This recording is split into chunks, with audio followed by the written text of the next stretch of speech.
اعوذ باللہ من الشیطان الرجیم بسم اللہ الرحمن الرحیم۔ اور جب ان کو ہماری آیات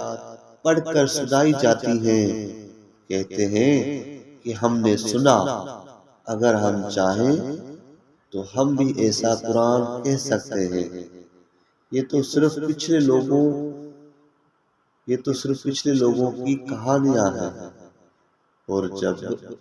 رسول اللہ صلی اللہ علیہ وآلہ وسلم کے ساتھ سخت دشمنی کی وجہ سے نضر بن حارث نے کہا کہ اے اللہ، جو کچھ محمد صلی اللہ علیہ وآلہ وسلم کہہ رہا ہے اگر وہ تیری طرف سے حق ہے تو پھر ہم پر آسمان سے پتھر برسا یا ہمیں دردناک عذاب دے۔ اور یہ اللہ کی شان نہیں ہے کہ ان میں آپ کے ہوتے ہوئے ان مشرکین پر عذاب کرے، اور نہ ہی وہ اس حالت میں ان کو عذاب دینے والا ہے کہ وہ یعنی مکہ کے اہل ایمان بخشش مانگتے ہیں۔ اور کس وجہ سے اللہ ان پر عذاب نہ کرے جبکہ وہ لوگوں کو بیت اللہ سے روکتے ہیں، اور وہ کفار اس بیت اللہ شریف کے متولی نہیں ہیں، جھوٹ بولتے ہیں کہ وہ اس کے متولی ہیں۔ بیت اللہ کی متولی تو صرف پرہیزگار یعنی مہاجر اور انصار ہیں، لیکن ان میں سے اکثر میرے غیب اور تقدیر کو نہیں جانتے۔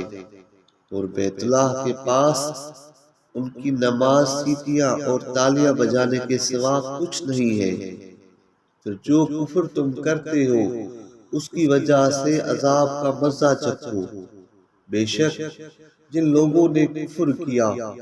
وہ اللہ کی راہ سے روکنے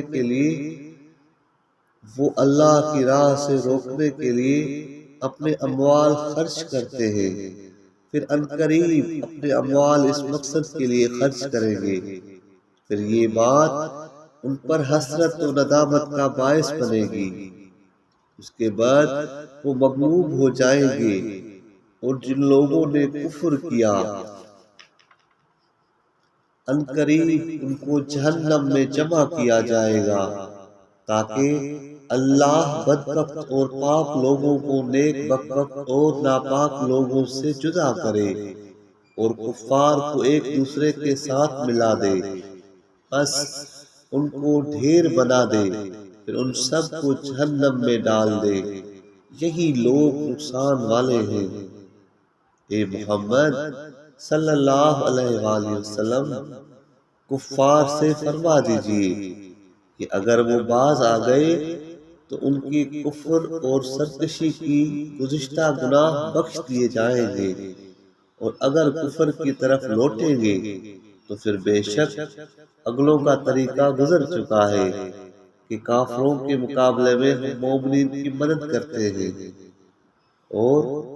ان کے ساتھ لڑو یہاں تک کہ فتنہ فساد باقی نہ رہے، اور دین پورے کا پورا اللہ کا غالب ہو جائے۔ پھر اگر باز آ جائے تو بے شک جو کام یہ کرتے ہیں اللہ تعالیٰ ان کو دیکھنے والا ہے، اور اگر منہ موڑ کر آمدہ فساد ہو جائے تو پھر جان لو کہ اللہ تمہارا محافظ و مددگار ہے،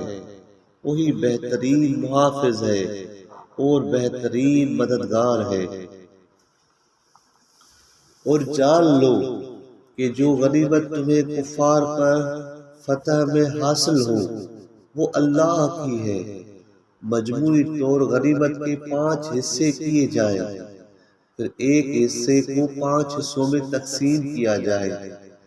اس کا ایک حصہ رسول اللہ صلی اللہ علیہ وآلہ وسلم کا، اور دوسرا آپ کے قریبی رشتہ داروں بنو ہاشم اور بنو عبد المطلب کا، اور تیسرا یتیموں، اور چوتھا مسکینوں کا، اور 5واں مسافروں کا ہے، اور خمس کے باقی 4 حصے مجاہدین کے لیے ہیں، بس وہ ان کو قبول کرے۔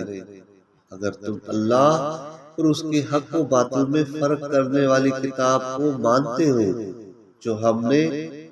دو رحمانی اور شیطانی گروہوں کے مقابلے کے دن اپنے بندے محمد صلی اللہ علیہ وآلہ وسلم پر اتاری، یعنی یہ سورہ مبارکہ، اور اللہ ہر چیز پر قدرت رکھنے والا ہے۔ جب تم مدینے سے قریبی کنارے پر اور کفار پر لے کنارے پر تھے اور قافلہ تم سے نیچے تھا، اگر تم آپس میں وعدہ کرتے تو یقیناً تم وقت معین پر پہنچنے میں مختلف ہو جاتے، لیکن اللہ کو جو کام کرنا تھا وہ مقرر ہو چکا تھا، تاکہ جو ہلاک ہونا چاہتا ہے وہ دلیل کی بنیاد پر ہلاک ہو جائے، اور جو زندہ رہنا چاہتا ہے وہ بھی دلیل کی بنیاد پر حق کو پہچان کر زندہ رہے۔ اور بے شک اللہ سننے والا جاننے والا ہے۔ اور جب اللہ نے آپ کو اپنے خواب میں ان کی تعداد کم کر کے دکھائی تاکہ ان کو حقیر جانو، اور اگر ان کو زیادہ کر کے دکھاتا تو تم اے مومنو کمزور پڑ جاتے اور جنگ کے لیے نہ آتے، اور اس کام کے بارے میں آپس میں اختلاف کرتے کہ جنگ کریں یا نہ کریں، لیکن اللہ نے بچا لیا، وہی دلوں کے بھیدوں سے آگاہ ہے۔ اور جب اللہ نے تمہارے مقابلے کے وقت تمہاری نگاہوں میں مشرکین کم کر کے دکھائے اور تمہیں بھی ان کی نگاہوں میں کم کر کے دکھایا، تاکہ اللہ تعالیٰ اس کام کو منطقی انجام تک پہنچا دے جو اس کے علم کے مطابق ہونا تھا، اور سب کام اللہ ہی کی طرف لوٹائے جاتے ہیں۔ اے ایمان والو، جب تمہارا کسی قوم کے ساتھ مقابلہ ہو تو ثابت قدم رہو اور مدد طلب کرنے کے لیے زیادہ سے زیادہ اللہ کو یاد کرو، شاید تم کامیاب ہو جاؤ، اور اطاعت کرو اللہ اور اس کے رسول صلی اللہ علیہ وآلہ وسلم کی، اور آپس میں جھگڑا نہ کیا کرو بلکہ یکجہتی اور اتفاق قائم رکھو، ورنہ تم کمزور ہو جاؤ گے اور تمہاری طاقت و قوت سے ہوا نکل جائے گی، اور صبر سے کام لو، بے شک اللہ صبر کرنے والوں کے ساتھ ہے۔ اور ان لوگوں کی طرح مت ہونا جو اپنے گھروں سے اکڑتے گاتے بجاتے برائی اور بڑائی ظاہر کرتے ہوئے لوگوں کے دکھانے کے لیے نکلے، اور جو اللہ کی راہ سے روکتے ہیں، اور جو کام وہ کرتے ہیں ان کو اللہ جاننے والا ہے۔ اور جب شیطان نے ان کے لیے کام کا مزین کر کے پیش کیے اور اس نے کافروں سے کہا کہ آج لوگوں میں سے تم پر کوئی غالب ہونے والا نہیں ہے، اور بے شک میں اور میری قوم تمہارے ساتھی ہیں۔ پھر جب دونوں جماعتیں یعنی رحمانی جماعت اور شیطانی جماعت مقابلے میں آئی تو شیطان پیٹھ پھیر کر بھاگا اور کہنے لگا کہ بے شک میں تم سے بیزار ہوں۔ جب مشرکین نے شیطان سے کہا کہ اے سراقہ جنگ سے کدھر بھاگ رہا ہے، بولا میں جو دیکھتا ہوں یعنی جبریل کے ساتھ ملائکہ کی جماعت تم نہیں دیکھتے، میں اللہ سے ڈرتا ہوں اور اللہ سخت عذاب دینے والا ہے۔ جب منافقین اور جن کے دلوں میں مرض ہے کہنے لگے کہ ان کو ان کے دین نے دھوکے میں ڈال دیا ہے، اور جو شخص اللہ پر توکل کرے گا تو پھر بے شک اللہ غالب دانا ہے۔ اور اے محمد صلی اللہ علیہ وآلہ وسلم، کاش آپ دیکھتے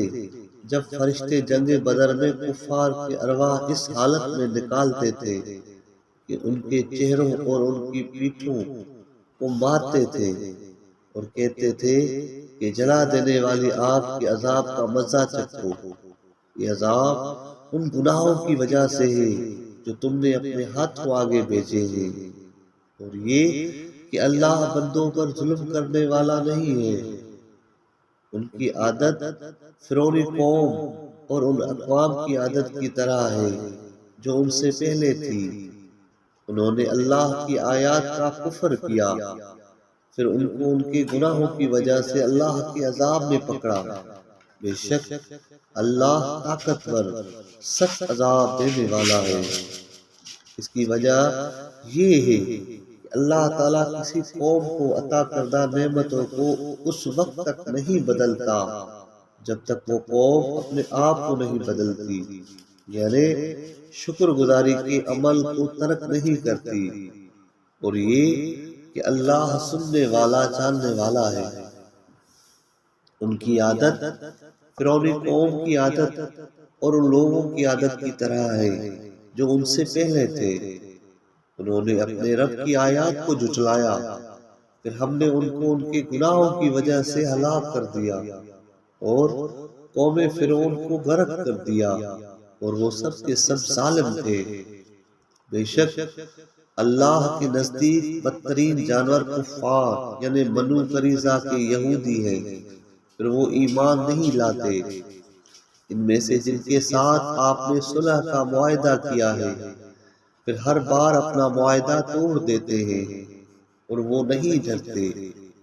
پھر اگر جنگ میں ان کو پاؤ تو انہیں ایسی سزا دو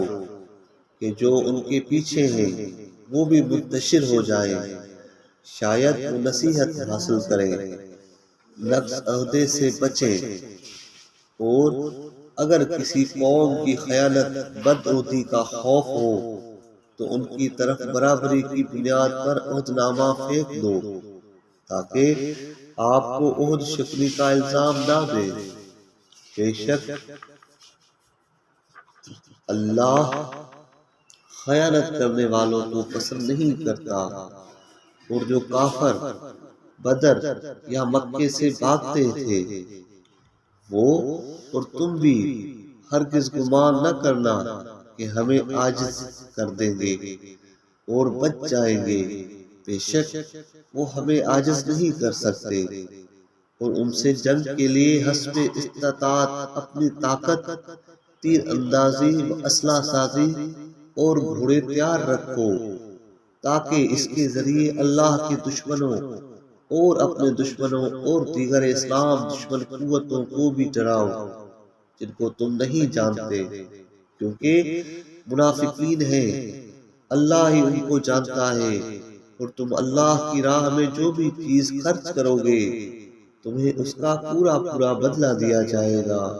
اور تم پر ہرگز ظلم نہیں کیا جائے گا۔ صدق اللہ العلی العظیم۔